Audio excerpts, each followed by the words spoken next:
I am a spirit that has a soul and lives in a body. You are a spirit that has a soul and lives in a body. The body makes it easy for me to relate to you, for me to relate to this world, and for me to relate to anything that is physical. With my body, it becomes easy for me to see you, for me to hear you, for me to feel you, for me to touch you, and for me to smell you. My body gives me world consciousness, and my soul gives me self-consciousness, and my spirit gives me God consciousness. Now we need to separate these three bodies, but we also need to understand that we can only live one life as three. You as a human being, you are a commonwealth. So let's go through these three bodies and see the distinctive differences between them and how do we live with them in harmony so that we can live an inspired, engaged life. I will start here with this is your body, which is my body. This is my soul, and this one here is my spirit. So I will name it here. This is my body, this is my soul, and this is my spirit. What are the characteristics of my body? What are the characteristics of your body? This one is characterized by your sensory world. It's characterized, one here, by your sight. It's characterized by your audio, you can hear you. Characterized by taste. Characterized by smell. And characterized by sight, audio, taste, smell, and feel. Any living thing, my dog here has a body. My dog can see, my dog can hear me, my dog can taste, my dog can smell, and my dog can feel. This brings us here to your soul. Your soul here is characterized by your mind, which for lack of better word, I say your intelligence, by your will, and of course, your emotions. We worship God in the mind. So you can only live your life at the level of your intelligence. Those of low intelligence have to live, have to work, or have to die to serve those of higher intelligence. And this is something that you can see in nature. Look at right now in nature. The sun shines its rays into the plants. The plants have a lower consciousness. And then the animals eat the plants. The animals have a higher consciousness than the plants. And then we as human beings eat the animals, and then we serve a higher God. So those of low intelligence will always serve, work, or die in function or for the growth of those of high intelligence. Will, we all have free will.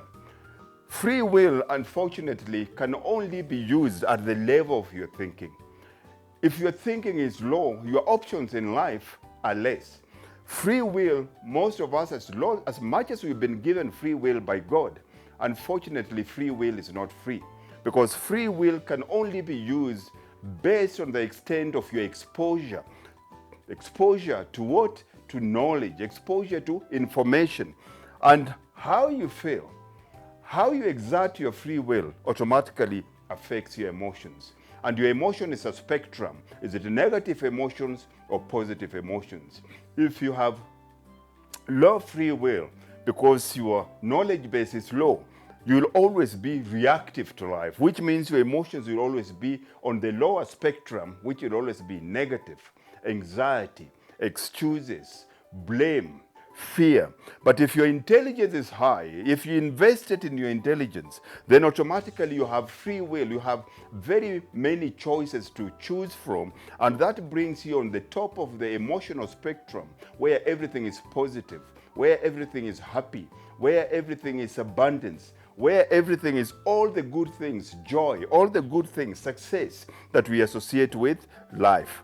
Then it brings us here to the spirit.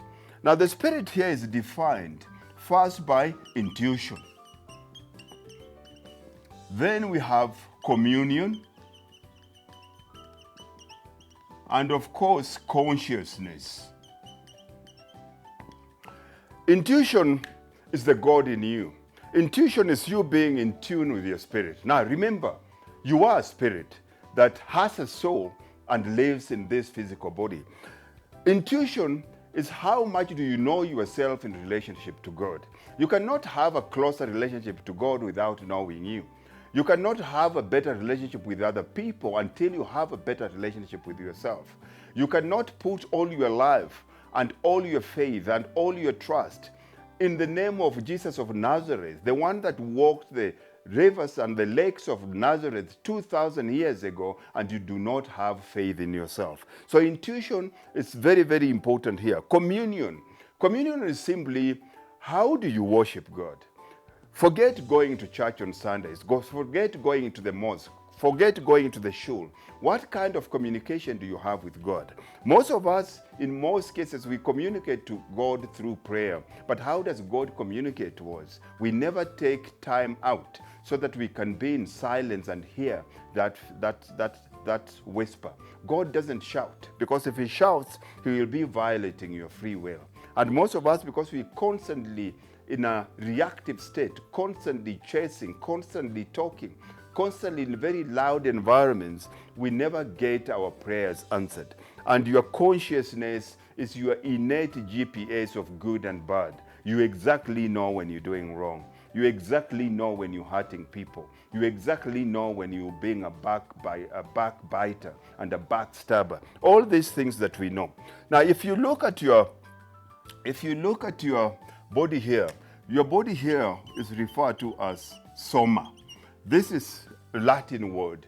Then we come to soul, that is referred to as psyche. And this is where your psychology comes from. And then we come to spirit, that is referred to as pneuma. This is where you get your pneumonia from. Now, your body here feels. Your body feels cold. Your body feels pain. Your body feels heat. And that's why the minute you die, you don't feel any of this, because your soul does not feel any of the earthly things. The minute you cut off my senses, you can put me in a fridge, you can put me in a furnace, I feel nothing, because I've lost consciousness with the world. Your body gives you world consciousness. Your soul gives you self-consciousness. This is where you feel your emotional pain. This is where you feel your anxiety. This is where you feel your depression. This is where you carry all the pain from your past. This is where you carry all your abuse. So this one here needs to be nurtured. This one, you have to make sure that it's kept in the right environment and access to the right people. And then your spirit, this is the pure God in you. A spirit is always pure. None of our spirits are broken. The problem becomes here with the soul, because the soul becomes the medium between the spirit and the body. If the soul is corrupt, as the Bible clearly says that the soul, the corrupt soul, is wicked. If the soul is corrupt, it starts to destabilize the spirit. And for the soul to be corrupt, it is the exposure that your body is exposed to. If your body is exposed to negativity in the world, if your body is exposed to negative environment, negative people, negative foods, negative drinks, negative drugs, it starts sending messages to your soul. Your soul is a medium. Your soul is simply the exchange center between your body and your spirit. It will always relay this message to your spirit. Now, your spirit knows what is right and what is wrong. What does your spirit do? It will always revert back to your soul and say, I don't like this thought. I don't like this taste. I don't like this drink. I don't like this environment. And the soul relates it back to your body. But because your body enjoys these physical things, your body says, you know what? I don't care. McDonald's tastes good. Having sex with my neighbor's wife feels good. Cheating feels good. It relays it back. But over time, one of the things that most of us don't understand, as much as we treat the body as the master, and we treat the spirit as the servant, over time we realize, and when it's too late, we realize that the body is the servant and the spirit is the master. Over time, because you constantly keep on downloading the things that your spirit doesn't want into your spirit through your soul, it reaches a point where your spirit stops fighting back. It reaches a point, if I had to use technological term, you download all these viruses into this hardware. Now, all over time now, your spirit, because it's the master and it is running your life, and your spirit now is your subconscious mind that is subliminally the master that is running everything that you do, it starts fighting back. And over this is where all of a sudden we're getting that disconnect in life. You have everything that the body wants. You have the job, you have the relationship, you have the money, you have the car, you have the holidays, you have the big fat bank account, but you feel disconnected from the world. People cannot understand, looking at you from outside, from the external trappings of success, from the trap of external of material things. You are the epitome, you are the role model of what it means to be successful. But from a soul point of view, you feel completely empty. You feel completely depressed. You feel completely anxious. You're living a very fearful life. And because your spirit has been warning you over a very long period of time, and you've refused to take heed. And to take heed means that you have to move your body from those environments. You cannot be in the same environment without it affecting you. Proximity matters. You can't keep on hanging out with wrong friends and expect them not to affect you. You're the total average, the sum total average of the 5 people you hang out with. You're the sum total average of the 5 books that you read all your life. Now, if these things are negative, your spirit gets corrupted. Just like a computer, if it's infected with a virus, what do we have to do? Number one, we have to bring in antivirus. Number two, sometimes if the virus is so bad and the virus is so big, sometimes we have to replace the whole hardware. And this is where it becomes sin. The only antivirus that we need here is God himself. The only virus we need here is the Holy Spirit itself. Because until you become one with who you were, this is who you are, the original you. This is the creation from God himself. And then you forget who this is and you become this. You become a master of the world. You become the one that has been created to the world. All of a sudden, you lose that peace of mind. So remember, body, soul, and mind, and your spirit is always the master, and your body is always the servant. The body, which is soma, gives you world consciousness. The soul, which is psyche, gives you self-consciousness. And the spirit, which is pneuma, gives you the God consciousness. So where are you at this point of your life? Tell me, share with me in the comment section below. Which of these areas are you struggling with? What practices do you have to make sure that you build your body here? What practices do you have to make sure that you build your soul here?